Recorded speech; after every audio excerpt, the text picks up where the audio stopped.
Welcome back to Withdraw Consent. I'm Jack. Today I wanted to talk about the terrible inconsistencies in the Charlie Kirk shooting narrative given to us by the establishment, by the system, whether it's Trump's system, Kash Patel's FBI, whatever it is. There's so many things that are outrageously untrue about what they're saying. We're not going conspiracy theory rabbit holes here. We're just going to go to practical things that are literally impossible to have happened, okay? We got video evidence. We've got brains. We have brains, okay? Just common sense. So we're going to talk about the entire story that the FBI says that happened. And in the story, there's no way that the gun was not in the backpack at one point. There's no way. And we're going to talk about disassembling and assembling and how stupid this whole thing is. None of it makes sense. And the problem is, too, when it's coming from the FBI, like the FBI know about guns. They're just playing on the fact that you don't know anything about guns. That's what they're claiming. And okay, so look, I'm just going to do a simple experiment here, right? Okay, so let me put on the screen the picture of the guy with the backpack, and you're going to have to pretend that there's a gun in that backpack, okay? Now, here is a backpack. This is my son's backpack. This is similar in size to the backpack that the guy had. Here's a tape measure. So the gun disassembled, the barrel and fore-end assembly will be 22 to 24 inches long, and the action stock assembly will be 22 inches long. So here's what 22 inches looks like. Here's 20 and 22 inches for the smaller part of it, and here's 22 and 24 inches for the larger part. Not even close to being able to fit in the backpack, right? Let me put the picture of the guy in the backpack on the screen again. Let's look at this backpack. This is unlike the backpack that the guy was wearing. This is a tactical backpack, very large. Here again, here's 20 and 22 for the small end. Here's 22 and 24 for the large end. It would not fit in a tactical backpack. You would have to get a backpack like on the level of, just throw that, on the level of like to pack like a deer out of the woods type of backpack in order to get this rifle to fit in there. I'm sorry. It's just, okay. So now basically what I'm going to do is I'm going to put on the screen and play with no audio. You can go look at the video below, reference number 1, but I'm going to start that right now. And it's going to be a guy who's going to be showing you how long it takes to disassemble the rifle. It takes 2 tools to do it, but 1 tool is for the scope. So I don't know why he disassembles the scope. Why not leave the scope on the barrel? But and then also he's going to show you a representation of the actual rifle in a backpack and how impractical it is. You can go look that up. Reference 1 below, and it will take you to his Twitter thing. But basically, okay, let's describe what the government narrative is, the system's narrative on this is. Okay, so 12:15 p.m. he gets on the roof. 12:23 p.m. he fires the shot at Charlie Kirk, sorry. And basically, so that gives him 8 minutes on the roof. Okay, so they have video of him walking to the campus, though he's already been to the campus earlier in the day, but now he's walking to the campus to do it, and he's walking with a stiff leg. So the story is the rifle is assembled and down his leg, which you would literally, it would have to be completely stiff. So the entire rifle is between 3.5 feet long and 3 feet 10 inches long when it's assembled. Then the story is he disassembles the rifle once he gets to the college, puts it in his backpack, and then you see those pictures of him in the stairwell with the backpack. Clearly there's no rifle in his backpack and there's no rifle in his leg because he's bending his legs in the pictures. Then he goes to the roof at 12:15. He has 8 minutes to assemble the rifle, which is practically possible that he assembles the rifle in 8 minutes. And then but it's just impractical that he could have transported it because it wouldn't fit in the backpack and it's not fitting in his pants. So he assembles the rifle. He has a screwdriver, which is not the right tool to assemble the rifle, but let's just leave that out. He has a screwdriver, which he's going to leave on the roof, which is important. We'll talk about that later. He's going to take the shot, and then either he's going to leave the rifle assembled, run with it in his hand, jump off the roof. We're going to watch the video. He has no rifle in his hand. He's carrying no rifle, and we're going to watch him blend in with the crowd, which means on the street, which means he doesn't have a rifle in his hand because people would be running the other way, you know? or he disassembles the rifle, right? Okay, so the rifle, if it has a takedown, modification on it, it's going to take a trained hunter 15 seconds to disassemble it. That's if your adrenaline's not pumping. That's not counting the time it takes to put it in your backpack. And we're going to show the video of instantly when the shot happened, we're going to show him running across the roof. So he didn't disassemble it. So anyways, and it wouldn't fit in his backpack if he did. And it would be sticking out of the backpack and jumping off the roof. I mean, okay. So none of it makes sense. The story that they're giving us. And then, or he had it in his backpack, which doesn't make any sense. And then he blends in the crowd, even though it's sticking out of the backpack. The stories are just complete trash. Okay. So let's look at the little clip real quick. This is going to be a short, like 5-second clip. And it's everybody's ducking. So the shot's just been fired. And then you see the shooter running across the roof. Here it is.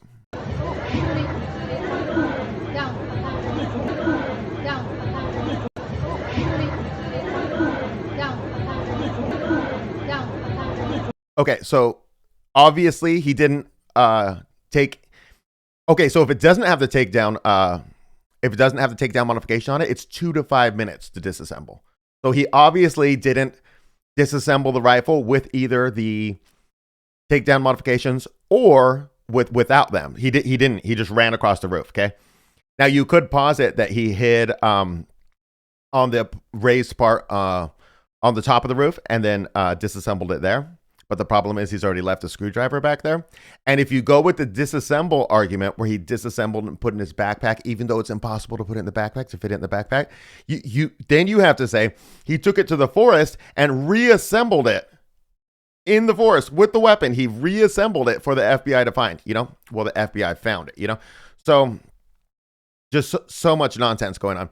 So now we're going to show him jumping down from the roof. And this video is kind of long. It's 1 minute, 40 seconds. And the reason why I chose this one is because it's going to show 3 times zoomed in him jumping down off the roof.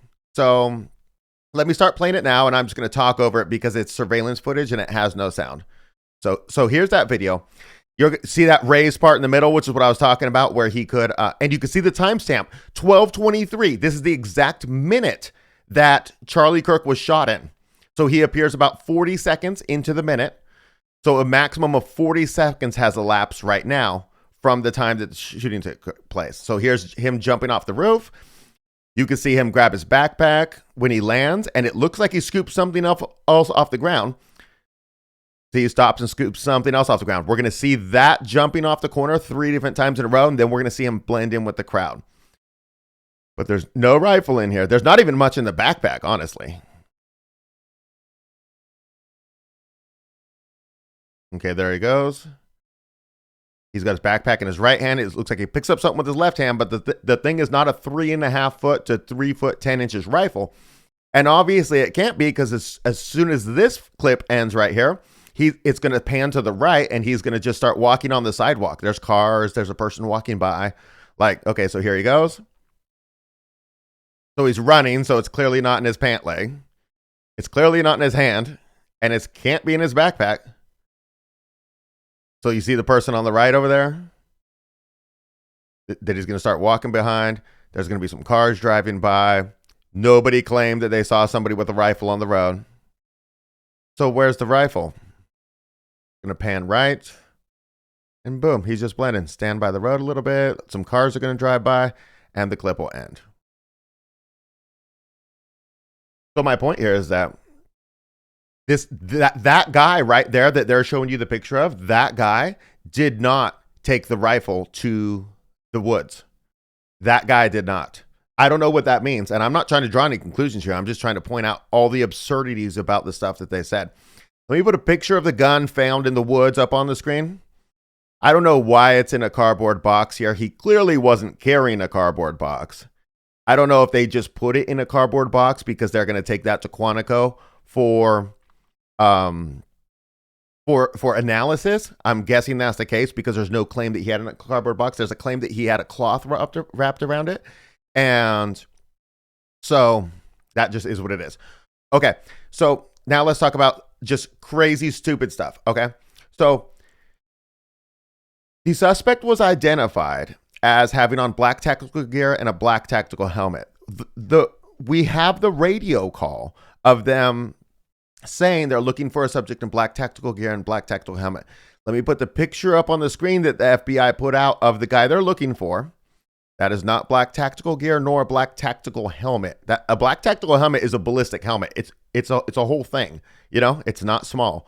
And so then you could just say that eyewitnesses misidentified him. You could say that on that. Okay, let's just go through a bunch of facts. They found DNA on the screwdriver on the roof matching Tyler Robinson. I mean, do you know what DNA is? Like, they didn't say they found fingerprints on a screwdriver, and I will say it would be hard to get fingerprints. You could partial maybe, but it doesn't have the right surfaces normally. If you went and looked at all of my screwdrivers in the drawer, in the garage, in my toolbox, and you looked at every screwdriver, you would find zero DNA on screwdrivers. Like, what is this? What is the story here? Is the story like he was going to take the shot and then he grabbed the screwdriver and scratched his arm to get some follicles of skin on the end of it? Did he stab himself with a screwdriver on purpose just to leave a little blood on it? Like, what? I'm sorry. They found DNA on the screwdriver matching Tyler Robinson. Believe him. It's the FBI. It's Cash Patel. Just believe him. Dan Bongino. These are the people covering up the Epstein thing. It's cool. Trust them. Okay, whatever. They found DNA on the cloth wrapped around the gun. Okay, that's believable. That's a thing. Cloth. Skin particles, hair. There's so many different ways that could be true. DNA on a screwdriver? It's not a thing. Unless they come up with something like it was blood soaked, or I mean, I don't know. They would have to come up with some story. So anyways, okay. There's just so many things.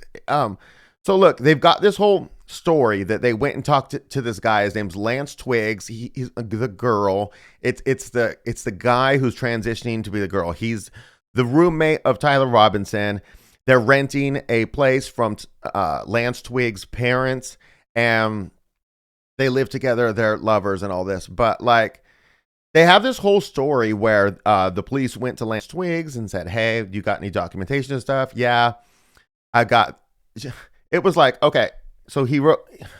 The story is that Tyler Robinson calls after the shooting and says, "Hey, look," or texts and says, look under my keyboard. There's this whole note under there saying, "I did it," or whatever, just some stupid story. So then Lance Twiggs takes a picture of the note, then destroys the note, shows the picture. I mean, it's safer to keep a physical note than to put it on your phone. Shows the picture of the note to the investigators.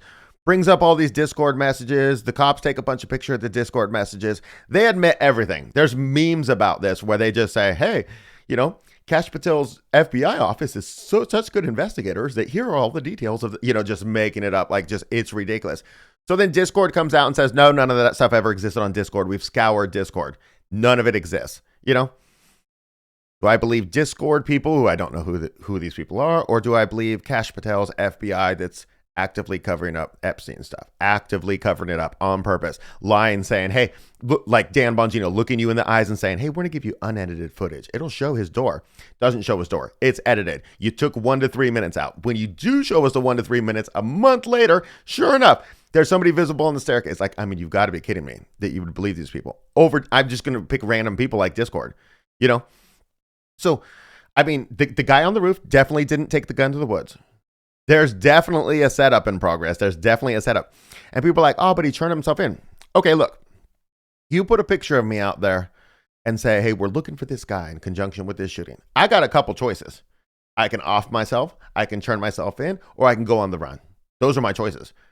Because they're going to get me imminently, And so that it's not proof that this guy did it, that is even the guy that's on the roof. That's not proof of that.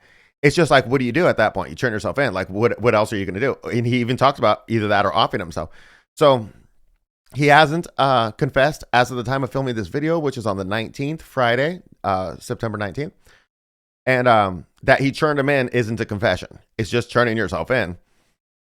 The indictment of him is absolutely ridiculous, quoting all these ridiculous text messages. Everybody's pointed out that kids don't text like this. I mean, Candace had a great segment yesterday where she said, "Just do an experiment with me. Just open your phone, search your text messages for these words used that they used in the real text messages between Tyler and Lance, like the word vehicle. Just, okay.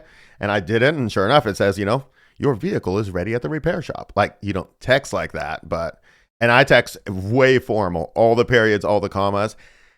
You're trying to pretend like these 22-year-olds do, or whatever. I think that's their age. Anyways, that's ridiculous. Bill Ackman offered $1 million reward for whoever found information leading to the arrest of the person who did it. The FBI put in $100,000, so Tyler Robinson's dad gets $1.1 million. There was a kind of a viral claim that he was donating it to the Turning Point, and that as of the time of filming this is not verified or true. It's been fact checked false. But I mean, I don't know. Is the dad going to get the money? I just don't know. Anyways, I mean, there's so many other problems with this. And part of the story is you have to say that the shooter was completely retarded, right? That he just had no clue about anything in life, but he's also able to make the shot, right? He's also able to get the rifle up there. I mean, you could just tell a story. Say he got there at 1 a.m. and then put the rifle on the roof in advance and then slept in his car. We got video of it. We're not going to show you the video because they didn't show us a video of him on the roof from 12:15 to 12:23, right? We could answer the question of whether he assembled the rifle or whether it was pre-assembled and where he pulled it out of, his backpack or his pants, or it was already up there. Like, you could show us the video. Nah, we're not going to show you the video. We're just going to make up a whole narrative, none of it that makes sense. I mean, so the guy was so inept that he didn't wear gloves. If you buy a pack of latex gloves, they're 10 cents a piece from Walmart, 10 cents a piece. So it costs you 20 cents to put on 2 latex gloves, right? They're saying he left his fingerprints on the gun. There's a partial gun fingerprint on the trigger. You didn't, on the picture of him walking up the stairwell, I'll show you that picture again. He didn't wear a COVID mask because you can wear a COVID mask nowadays. It's been so long now that you can wear a COVID mask. And I used to look down on people who wore COVID masks after a certain point, but now I just don't anymore. Now I see them and I'm like, okay, so you live with your 90-year-old grandma. She's got 2 comorbidities and you don't want her to die. That's whatever. You know what I mean? Like, now I feel like you could just do it. You could even wear a t-shirt that says, I live with my 90-year-old grandma. Don't kill her with COVID or something. And then wear the mask and people will be like, yeah, no, don't kill his grandma. If you have the rifle concealed enough that you can walk across a parking lot or run across a parking lot, as we saw, you can walk down the street. If you have it concealed that much, why not just take it to your car? Why put it in the forest? You're just adding extra steps. And if it is his grandfather's, I mean, I'm sorry. You're going to do something like this and you're going to use your grandpa's rifle. You got to say he's that stupid in order for this to happen. Like, do you know how much a rifle costs? You can go get just a base model AR-15 now. You would need a scope. Oh, you don't need a scope if you're, just a regular army, soldier to make that shot. But say you want to get a scope, but say it's like $700. You can get an AR-15, just cheapest thing, and then just add a scope on it, which would cost you money. But you can get a cheap scope, not too much, and then just grind the serial number off it. I mean, it's just leave it on the roof. It's untraceable. If you ground the serial number off and you use gloves, it's literally untraceable. Just there's so many absurdities in this. Anyways, I guess that's what I want to cover. There's more I could go into. But these are just so obvious that they're lying to us. And I don't know what that means. I don't know. Oh, no, let's do another one. The great one. This is about him changing his clothes, okay? So the story goes, your FBI, your system establishment story, is that he was wearing a maroon shirt and blah, blah, blah, right? And then he basically came to campus like 8 in the morning, somewhere around there, kind of scoped it out, this and that. But then when he left to go get the rifle out of the car, he changed clothes to the one we saw in the stairwell. And then he went and he did the shooting, and then he ran and ditched the rifle. Then he changed back into the maroon clothes that he was at campus earlier in that day. And somehow when they came to arrest him, or when he turned himself in 33 hours later, though it wasn't 33 hours, they just like the number 33, so they said that. But if you count the hours, it's not. And then he's still wearing the maroon clothes that he did I'm sorry, it's just absurd. Okay. Let me play you a video of the press conference real quick, just real short, of them trying to explain this ridiculous thing with the clothes and how nonsensical it is. Here it is. Yes. So when he's first spotted on campus, he has different clothing on, and then he changes clothing on the roof, and then changed back into that clothing at some point, so that when he was apprehended, when he was arrested, the clothing matched the clothing he had on before the shooting. What you just said is one of the most insanely idiotic things I have ever heard. Okay, that's what I got for you. I don't know where this leads us, but I'm surprised that in our day and age, with all the terrible things that the government has done and the lies that they've told us, that a lot of people will just believe the story. Okay, I'm a Tyler Robinson. And then you just go with your narrative like, oh, he was a trans shooter, or he was, I don't know, a groiper. He was a groiper, and Charlie Kirk was a Nazi, so he killed him because he was a Nazi, even though the groipers are more Nazi-esque than moderate Charlie Kirk. I mean, you could just go with whatever narrative you want, but instead of questioning what the government's saying, because if the government's saying something, they're probably lying. That's just our experience in the past. They're the most untrustworthy. I mean, the most untrustworthy people is the United States government, I would say. I think that's clear. Anyways, that's what I got for you. On Thursday, we're doing an episode, and we're going to talk about revoking U.S. citizens' passports because they condemned Israel. You barely have to do anything. It's going to be great. We'll talk about that then. Hope to see you there.